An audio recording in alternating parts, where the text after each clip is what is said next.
Hi hello friends, welcome back to my channel. ಇವತ್ತು ಸೂಪರ್ವಾದ ಒಂದು ತಂದೂರಿ ಚಿಕನ್ನ ಪ್ಯಾನಲ್ಲಿ ಹೇಗೆ ಮಾಡೋದು ಅಂತ ಹೇಳ್ಕೊಡ್ತೀನಿ. ತುಂಬ ಟೇಸ್ಟಿಯಾಗಿರುತ್ತೆ. ಹೋಟೆಲ್ ಸ್ಟೈಲ್ನಲ್ಲಿ ರೆಸಿಪಿ ಅಂತ ಸಖತ್ತಾಗಿರುತ್ತೆ. ಹೇಗೆ ಮಾಡೋದು ಅಂತ ಹೇಳ್ಕೊಡ್ತೀನಿ. ಸ್ಕಿಪ್ ಮಾಡಿದ ಹಾಗೆ ನೋಡಿ, ಆಗಲೇ ನಾನು ರೆಸಿಪಿ ಹೇಗೆ ಮಾಡಿದ್ದೀನಿ ಅಂತ ಗೊತ್ತಾಗುತ್ತೆ, ಯಾವ ಮೆಥಡ್ನ ಫಾಲೋ ಮಾಡಿದ್ದೀನಿ ಅಂತ ಗೊತ್ತಾಗುತ್ತೆ.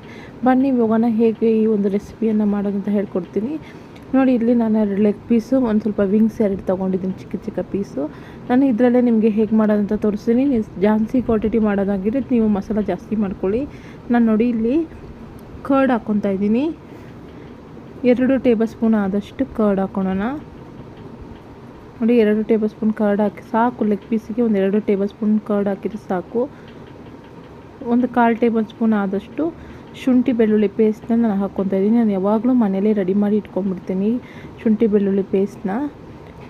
ನೋಡಿ, ಇವಾಗ ಇನ್ನು ಏನು ಹಾಕ್ಕೊತಾ ಇದ್ದೀನಿ ಅಂದರೆ ಸ್ವಲ್ಪ ಧನಿಯಾ ಪೌಡರ್ ಹಾಕ್ಕೊತಾ ಇದ್ದೀನಿ, ಒಂದು 1/4 ಟೇಬಲ್ ಸ್ಪೂನ್ ಆದಷ್ಟು. ಈಗ 1.1 ಅಷ್ಟು ಅಚ್ಕಾರದ ಪುಡಿ ಹಾಕ್ಕೊತಾ ಇದ್ದೀನಿ. ಗರಂ ಮಸಾಲ ಸ್ವಲ್ಪ ಹಾಕ್ಕೊತಾ ಇದ್ದೀನಿ, ಒಂದು 1/4 ಟೇಬಲ್ ಸ್ಪೂನ್ ಆದಷ್ಟು. ಯಾವತ್ತೂ ತಂದೂರಿ ಚಿಕನ್ ಜಾಸ್ತಿ ಸ್ಪೈಸಿ ತಿನ್ನೋರು ಬೇಕಾದ್ರೆ ಹಾಕ್ಕೊಳ್ಳಿ. ಯಾವಾಗಲೂ ಮೀಡಿಯಮ್ ಸ್ಪೈಸಸ್ ಎಲ್ಲ ಇರುತ್ತೆ, ಅದಕ್ಕೋಸ್ಕರ ಸ್ವಲ್ಪ ಕಡಿಮೆನೇ ಹಾಕ್ಕೊತಾ ಇದ್ದೀನಿ ಸ್ಪೈಸಸ್ ಎಲ್ಲ. ಅರಿಶಿನ ಪುಡಿ ಸ್ವಲ್ಪ ಹಾಕ್ಕೊತಾ ಇದ್ದೀನಿ, ಸ್ವಲ್ಪ ಪೆಪ್ಪರ್ ಪೌಡರ್ ಹಾಕ್ಕೊತಾ ಇದ್ದೀನಿ, ರುಚಿಗೆ ತಕ್ಕಷ್ಟು ಉಪ್ಪು ಹಾಕ್ಕೊತಾ ಇದ್ದೀನಿ. ನನ್ನ ಹತ್ರ ಲೆಮನ್ ಇಲ್ಲ, ಅದಕ್ಕೆ ವೆನಿಗರ್ ಸ್ವಲ್ಪ ಹಾಕ್ಕೊತಾ ಇದ್ದೀನಿ, ಒಂದು 3 ಡ್ರಾಪ್ಸು. ನಿಮ್ಮ ಹತ್ರ ಲೆಮನ್ ಇದ್ದರೆ ಲೆಮನ್ ಉತ್ತಮ ಚೆನ್ನಾಗಿರುತ್ತೆ, ನ್ಯಾಚುರಲ್ ಫ್ಲೇವರ್ ಕೊಡುತ್ತೆ. ನಾನು ಯಾವಾಗಲೂ ಲೆಮನ್ನ ಹಾಕೋದು, ಲೆಮನ್ ಖಾಲಿ ಆಗಿರೋದ್ರಿಂದ ನಾನು ಯಾವಾಗಲೂ ವೆನಿಗರ್ ಸ್ವಲ್ಪ ಹಾಕ್ಕೊತೀನಿ. ಲೆಮನ್ ಇಲ್ಲ ಅಂದರೆ ಮಾತ್ರ ವೆನಿಗರ್ ಯೂಸ್ ಮಾಡ್ತೀನಿ, ಇಲ್ಲಾಂದರೆ ಆದಷ್ಟು ಲೆಮನ್ನೇ ನಾನು ಯೂಸ್ ಮಾಡೋದು. ನೋಡಿ, ಈ ಥರ ಚೆನ್ನಾಗಿ ಕೈಯಲ್ಲಿ ಮಿಕ್ಸ್ ಮಾಡ್ಕೊಳ್ಳೋಣ. ಈ ಒಂದು ಮಸಾಲಾನ ಇವಾಗ ಲೆಗ್ ಪೀಸ್ಗೆ ಮತ್ತು ವಿಂಗ್ಸ್ಗೆ ನಾವು ಅಪ್ಲೈ ಮಾಡಬೇಕು. ಅಪ್ಲೈ ಮಾಡಿಬಿಟ್ಟು ಒಂದು 10 ನಿಮಿಷ ಫ್ರಿಜ್ಜಲ್ಲಿಟ್ಟರೆ ಸಾಕು. ಆದಷ್ಟು ಎಷ್ಟು ನೆನೆಯುತ್ತೋ ಅಷ್ಟು ಚೆನ್ನಾಗಿರುತ್ತೆ. ಇಲ್ಲ ನಿಮಗೆ ಟೈಮ್ ಇದ್ದರೆ ಸಂಜೆ ಮಿಕ್ಸ್ ಮಾಡಿಬಿಟ್ಟು ರಾತ್ರಿ ಫ್ರೈ ಮಾಡಿದರೂ ಚೆನ್ನಾಗಿರುತ್ತೆ. ಎಷ್ಟು ಚೆನ್ನಾಗಿ ಈ ಒಂದು ಮಸಾಲೆ ನೆನೆಯುತ್ತೋ ಅಷ್ಟು ಚೆನ್ನಾಗಿ ಫ್ಲೇವರ್ಫುಲ್ ಆಗಿರುತ್ತೆ. ಈಗ ಸ್ಟವ್ ಮೇಲೆ ಪ್ಯಾನ್ ಇಟ್ಕೊಂಡಿದ್ದೀನಿ. ನಾನ್ ಸ್ಟಿಕ್ ಇಟ್ಟರೆ ಉತ್ತಮ, ಆದರೆ ಕೆಲವರು ಇವಾಗೆಲ್ಲ ನಾನ್ ಸ್ಟಿಕ್ ಯೂಸ್ ಮಾಡಬಾರ್ದು ಅಂತ ಹೇಳ್ತಾ ಇದ್ದಾರೆ. ನನಗೆ ಬೇರೆ ಆಪ್ಷನ್ ಇಲ್ಲ, ನಾನ್ ಸ್ಟಿಕ್ ಇರೋದ್ರಿಂದ ನಾನ್ ಸ್ಟಿಕ್ಕಲ್ಲಿ ಸ್ವಲ್ಪ ಎಣ್ಣೆ ಹಾಕ್ಕೊತಾ ಇದ್ದೀನಿ. ಇವಾಗ ಇದೊಂದು ಅರ್ಧ ಗಂಟೆ ನೆಂದಿದೆ ಚೆನ್ನಾಗಿ. ಇವಾಗ ಪ್ಯಾನಲ್ಲಿ ಒಂದೊಂದೇ ಪೀಸ್ ಹಾಕಿ ಫ್ರೈ ಮಾಡ್ಕೊಳ್ಳೋಣ. ನಾನು ಜಸ್ಟ್ ಒಂದು 4 ಪೀಸ್ ಆಗಿರೋದ್ರಿಂದ ಒಂದೇ ಪ್ಯಾನಲ್ಲಿ ಒಂದೇ ಸತಿ ಹಾಕಿ ಫ್ರೈ ಮಾಡ್ಕೊತಾ ಇದ್ದೀನಿ. ನೋಡಿ, ಇಷ್ಟೇ ಎಣ್ಣೆ, ನಾನು ಮತ್ತೆ ಎಣ್ಣೆನೇ ಯೂಸ್ ಮಾಡಲ್ಲ. ನೋಡಿ, ಇವಾಗ ನಿಧಾನಕ್ಕೆ ತಿರುಗಿಸ್ಬಿಟ್ಬಿಟ್ಟು ಒಂದು ಮುಚ್ಚಳನ ಮುಚ್ಕೋಬೇಕು. ಇವಾಗ ಎಲ್ಲ ಪೀಸನ್ನು ನಿಧಾನಕ್ಕೆ ತಿರುಗಿಸ್ಬಿಟ್ಕೊತಾ ಇದ್ದೀನಿ. ಒಂದು ಕಡೆ ಸ್ವಲ್ಪ ಬೆಂದ ತಕ್ಷಣ ನೀವು ತಿರುಗಿಸ್ಬೇಕು, ತಕ್ಷಣವೇ ತಿರುಗ್ಸೋಕೆ ಹೋಗಬೇಡಿ. ಇದು ಒಂದು ಕಡೆ ಸ್ವಲ್ಪ ಬೆಂದ ತಕ್ಷಣ ತಿರುಗಿಸ್ಬಿಟ್ಟು ಒಂದು ಮುಚ್ಚಳ ಹಾಕಬೇಕು. ಎಲ್ಲ ಪೀಸ್ನ ನಾನು ನಿಧಾನಕ್ಕೆ ತಿರುಗಿಸ್ಕೊತಾ ಇದ್ದೀನಿ. ನೋಡಿ, ಎಲ್ಲರೂ ತಂದೂರಿ ಚಿಕನ್ನ ಹೋಟೆಲಲ್ಲಿ ಮಾತ್ರ ಟ್ರೈ ಮಾಡಿರ್ತೀರ, ಆದರೆ ಯಾರು ಪ್ಯಾನಲ್ಲಿ ಟ್ರೈ ಮಾಡಿ ನೋಡಿರಲ್ಲ. ಪ್ಯಾನಲ್ಲೂ ಸಹ ನಾವು ಮಾಡ್ಬೋದು. ನೋಡಿ, ಎಲ್ಲದನ್ನು ತಿರುಗಿಸಿದ್ದೀನಿ. ಇವಾಗ ಒಂದು ಮುಚ್ಚಳನ ಮುಚ್ಚಿಬಿಡೋಣ. ಈ ಥರ ಮುಚ್ಚಳ ಮುಚ್ಚಿಬಿಟ್ಟು ಆದಷ್ಟು ಸಿಮ್ಮಲ್ಲೇ ಬೇಯಿಸಬೇಕು.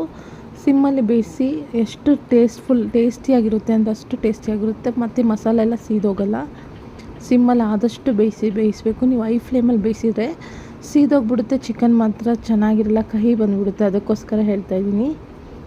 ಈಗ ನೋಡಿ, ತಂದೂರಿ ಚಿಕನ್ನ ಕೆಲವರು ಅವನಲ್ಲಿ ಫ್ರೈ ಮಾಡ್ತಾರೆ, ಆ ಥರ ಎಲ್ಲ ಇವಾಗ ಇರೋಲ್ಲ ಎಲ್ಲರ ಮನೇಲೂ. ನಮ್ಮ ಮನೇಲಿ ಯಾವ ಥರ ಇರುತ್ತೋ ಅದ್ರಲ್ಲಿ ಬೇಸ್ ಮಾಡಿ ನಾವು ಮಾಡಬೇಕು ಅನಿಸುತ್ತೆ. ಇದು ಒಂಥರ ಒಳ್ಳೆ ಉತ್ತಮವಾದ ಆಪ್ಷನ್ ಅಂತಲೂ ಹೇಳ್ಬೋದು. ಈ ಒಂದು ಪ್ಯಾನಲ್ಲಿ ನಾವು ಫ್ರೈ ಮಾಡೋದು. ನೀವು ದೋಸೆ ಹಂಚಿನಲ್ಲೂ ಟ್ರೈ ಮಾಡ್ಬೋದು, ಪ್ಯಾನಲ್ಲೇ ಟ್ರೈ ಮಾಡಬೇಕು ಅಂತ ಏನಿಲ್ಲ. ನೋಡಿ, ಈ ಥರ ತಿರುಗಿಸ್ಬಿಟ್ಬಿಟ್ಟು ಮತ್ತೆ ಮುಚ್ಚಳ ಮುಚ್ಚಿರ್ತೀನಿ.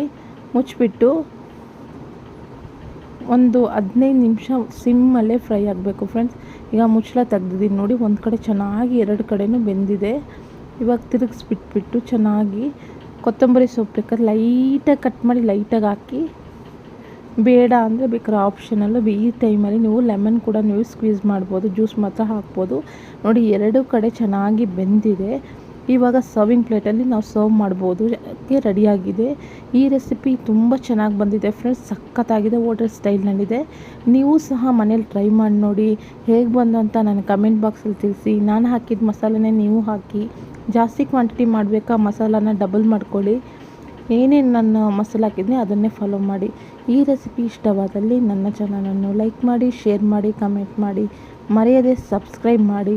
ಬೆಲ್ ಐಕಾನ್ ಆಲ್ ಅಂತ ಕ್ಲಿಕ್ ಮಾಡಿ. ಮತ್ತು ನನ್ನ ವೀಡಿಯೋಸ್ನ ಮಧ್ಯದಲ್ಲಿ ಸ್ಕಿಪ್ ಮಾಡದ ಹಾಗೆ ನೋಡಿದ್ರೇ ನಾನು ಏನು ರೆಸಿಪಿನ ಯಾವ ಥರ ಹಾಕಿದ್ದೀನಿ ಅಂತ ಗೊತ್ತಾಗುತ್ತೆ. ಇಂಗ್ರೀಡಿಯೆಂಟ್ಸು ಪಕ್ಕ ಮೆಷರ್ಮೆಂಟು ಗೊತ್ತಾಗುತ್ತೆ.